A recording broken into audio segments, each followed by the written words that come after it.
po yung buhay namin ngayon sa Dubai. Wala naman pong alert sa awa ng Diyos ilang araw na. Ayan po. Nagbukas na po ang mga school.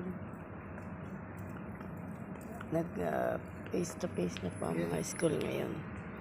Waiting na po kami ngayon sa inintayan namin dito sa lugar na palagi kami sinusundo ng bus. Sana po magtuloy-tuloy na, maging okay na po ang lahat.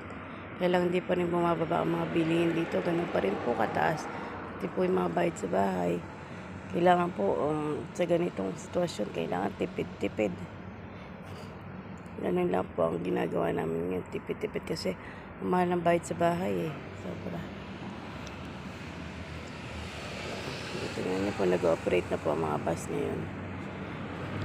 Ang kinukuha lang po namin ngayon yung mga safety procedure ng mga bata. Training po kami para sa mga safety procedure ng mga bata sa school. Training po kami palagi kasi mga batang maliliit po ang hawak namin. Kaya kailangan i-training namin mabuti sila.